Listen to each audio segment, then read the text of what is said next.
صباح الخير يا أحلى عالم، كيفكن؟ شو الأخبار؟ إن شاء الله تكونوا بألف خير وإنتوا عم تحضروا هالفيديو اليوم. هيدا الفيديو هو الجزء الثاني من تكملة فلوج الشام. اللي ما شاف الجزء الأول يروحوا يتفرجوا ويكمل معنا رحلتنا بالشام. اليوم في الجنة القهوة من جنب البحرة ببيت دمشقي.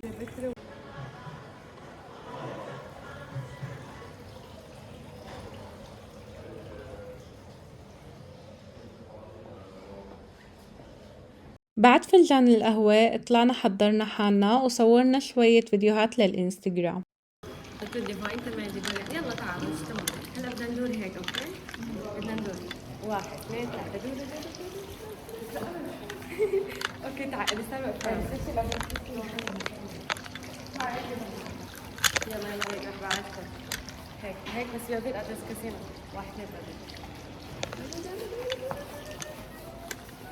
هون فجأة حسينا اني صار في عجقة بالاوتيل اللي كنا قاعدين فيه، وشفناهم هيك بعدين قاعدين عم يصوروا مثل اعلان، ومجموعة من مشاهير سوريا كانوا موجودين. ولحسن حظنا التقينا بوارف، هو اكيد حدا كتير مشهور وهو من اكثر اليوتيوبرز المفضلين عندي بسوريا.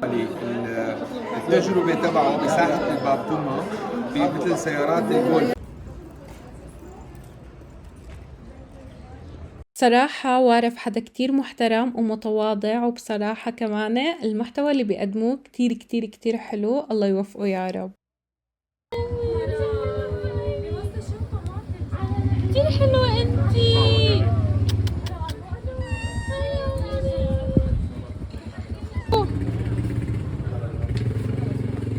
كلها هنقول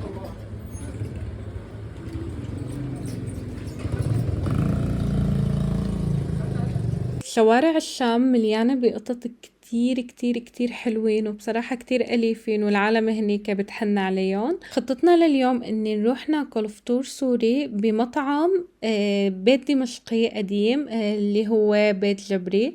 بصراحة تجربة لازم مين ما راح على الشام يروح ويعملها. بالإضافة على إنهم بيعملوا فطور وهو مطعم، كمان بيعملوا حفلات المساء بالليل، وأظن إن كتير منكم شافون على السوشيال ميديا. والقعدة كتير مميزة والأكل عن جد ولا أطيب.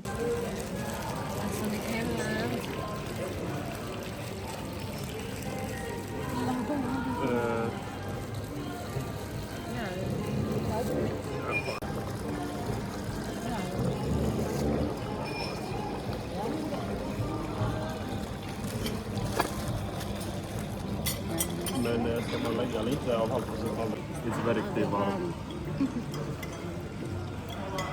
أحلى شي ببيت جبري إنهم مهتمين بأدق التفاصيل. شوفوا كيف جايبين هيدون التراث القديمين وحاطينهم كديكور.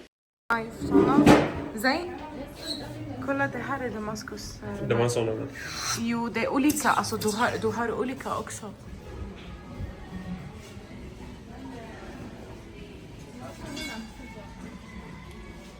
بصراحة أنا حبيت هيك أخبركن على كيف قاعدة عم أقضي وقتي بالشام. هلأ فرجيتكن أنا من قبل كيف قضينا وقتنا باللاذقية، واللاذقية هيك مكان سياحي كتير، بس الشام سبحان الله هيك فيها هيك مشاعر غير، يعني هالمحل هيدا ما بيشبه أي مكان تاني بالعالم. هون كنا بطريقنا للقسم التاني بدمشق، ما بعرف إذا صح اللي هيدا عم أقوله.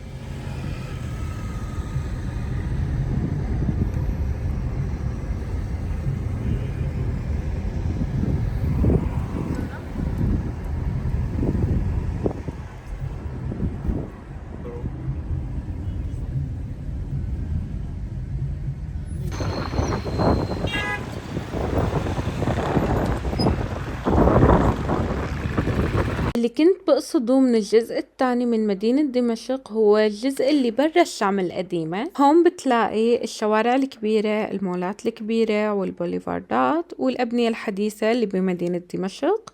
باختصار بالشام بتلاقي كل شي، وبتجي على مزاج كل الأذواق. فيها الأماكن القديمة اللي فيها كتير روح حلوة، وفيها الأماكن الحديثة اللي كمان كتير كتير حلوة. هون تمشينا شوي بمول المالكي، بصراحة كتير حلو وريحنا شربنا قهوة لحتى بعدها نكفي تمشاية بهالشوارع. بالفعل يا جماعة شوارع الشام من أحلى الشوارع بكل العالم.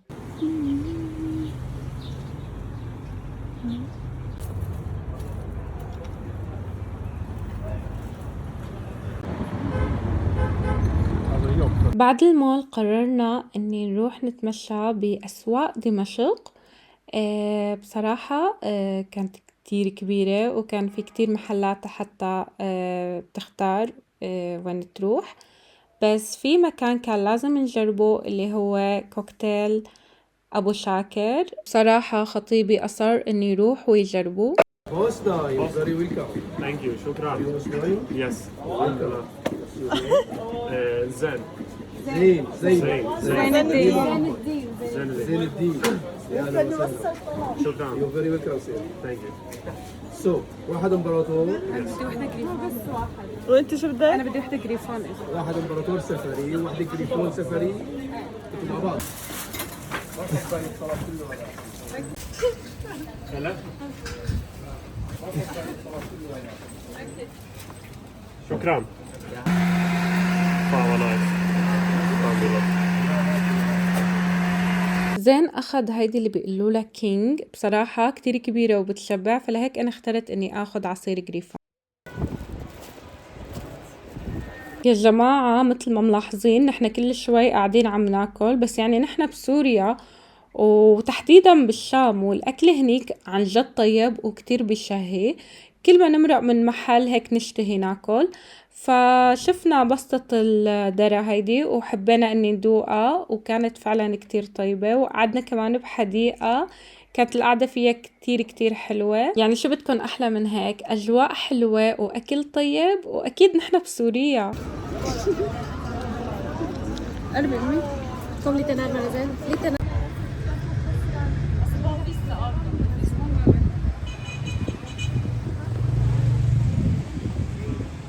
هون كان لازم نرجع على الشام القديمة محل ما الأوتيل لنحضر حالنا، لأن المسا بالليل كنا حاجزين لمطعم ببيت ستي، هيك اسم المطعم، بيت دمشقي قديم، وبنفس الوقت بيكون في فرقة مع أجواء طربية وعشاء. بعتقد هي الفعالية بتكون بيوم واحد بالأسبوع وهو على الأغلب الويكند.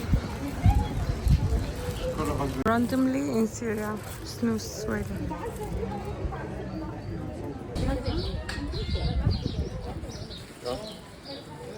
الله يديك الخير. والله الله يديك الخير. تعرفي هذا شو بيقولوا؟ زي شو بيقولوا؟ الله يطعمي اللي طعمانا.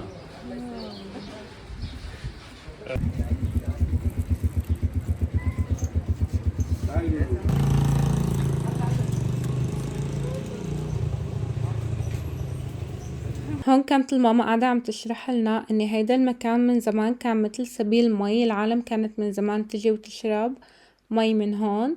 ما طبيعي هي المدينة شو فيها تفاصيل، حتى انت وعم تمشي بتلاقي هيك تفاصيل كتير حلوة وقديمة كتير كتير وعمرها آلاف ومئات السنين. هيدا هو المطعم اللي رح نحضر فيه الحفلة، موجود بباب تومال جنب الأوتيل بنص الشام القديمة.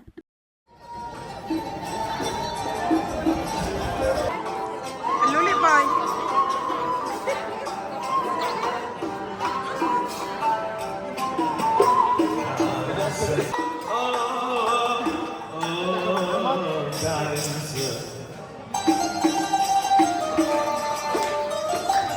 فكرة المطعم كتير مهضومة، عن جد عاملين كأنه بيت ست وكأنكم رايحين تاكلوا عن بيت ستكم أو ببيت الجدة عموما. ما بعرف انتو شو بتقولوا له بلهجتكم، اكتبولي بالتعليقات. Hey, det var länge sedan jag passade.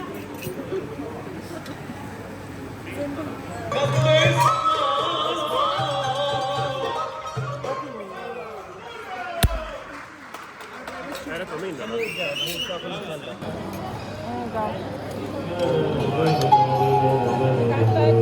Det är samma. Habibi.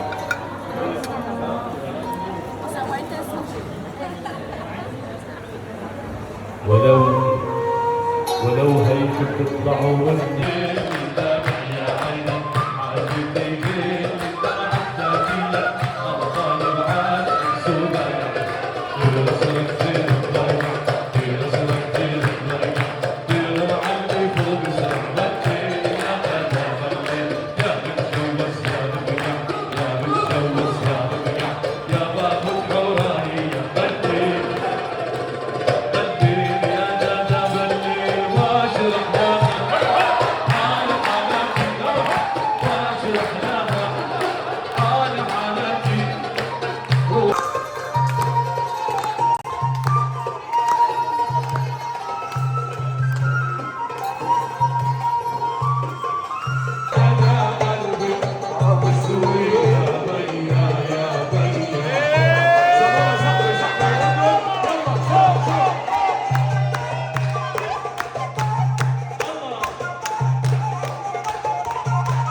هون الأكل كان كتير طيب وكانوا كتير كريمين بالسفرة صراحة. وفوق كل هاد أجواء طربية عملت القعدة أحلى وأحلى. يعني إذا جيتوا على الشام وما اجيتوا لهون أو حضرت هيك فعالية بسوريا حيكون راح عليكم كتير كتير.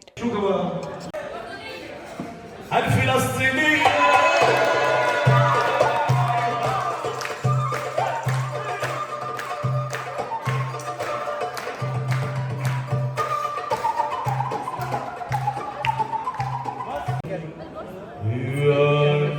البنت الجبلية الجبلية محلى الغزل يا نور عيني بسمة أمل أو خجل كرج الحجر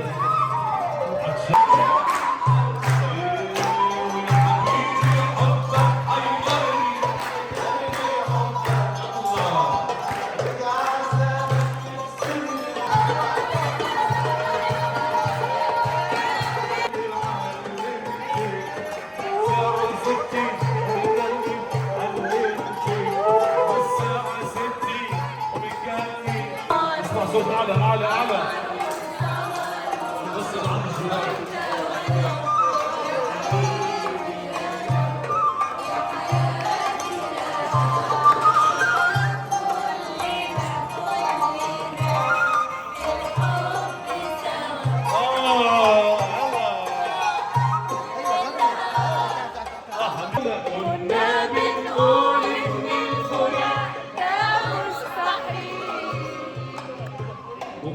وهون ختمنا السهرة بفنجان قهوة.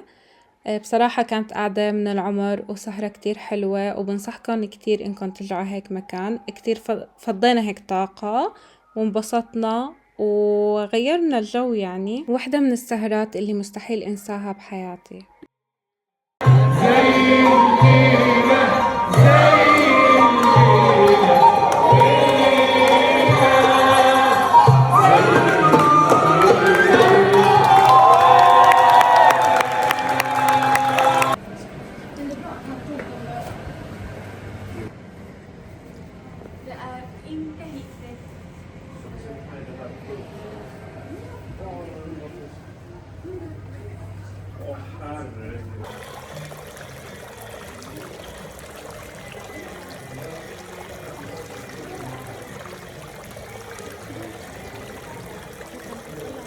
هاد صباح آخر يوم بالشام. هون اختي اليسار كانت عم تعيش الأجواء وتاخد شوية صور. ومثل العادة شربنا قهوتنا وانطلقنا على أسواق دمشق القديمة لنشتري كم غرض قبل رجعتنا على اللاذقية.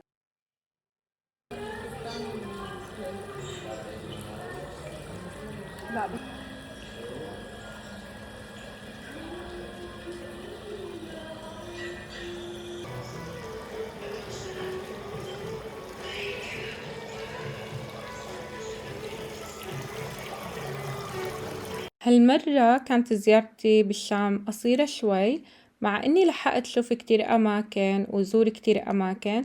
بس مع هيك بحس اسا الشام فيها كتير شغلات. فلهيك ان شاء الله زيارتي التانية رح حاول تكون اقامتي اطول بشوي واقعد بالشام اكتر. واذا انتو كمان عندكن اماكن تانية انصحوني روحوا عليها وصورها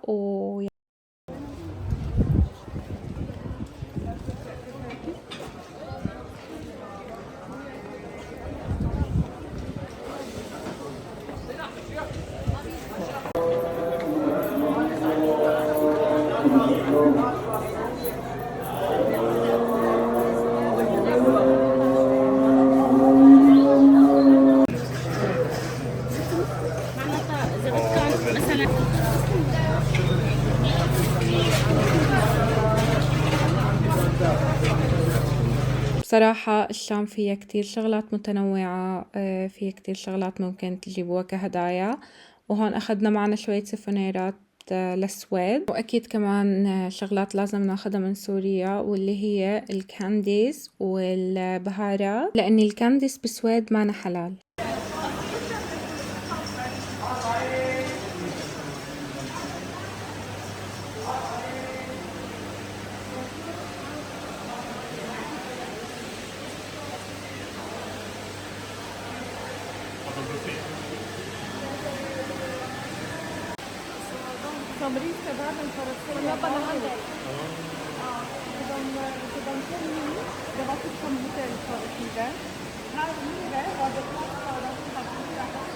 بصراحة أهل الشام كتير طيبين، ورحلتي بالشام مستحيل مستحيل أنساها. حتى إني خطيبي هون حب إني يتصور مع حدا من رجال الأمن، وعن جد كان كتير لطيف وقبل يتصور معه. هالشي عن جد بيكبر هيك بقلبنا نحنا كسوريين. شعور الأمان الحمد لله، الله يديمه يا رب وما يحرمه لحدا.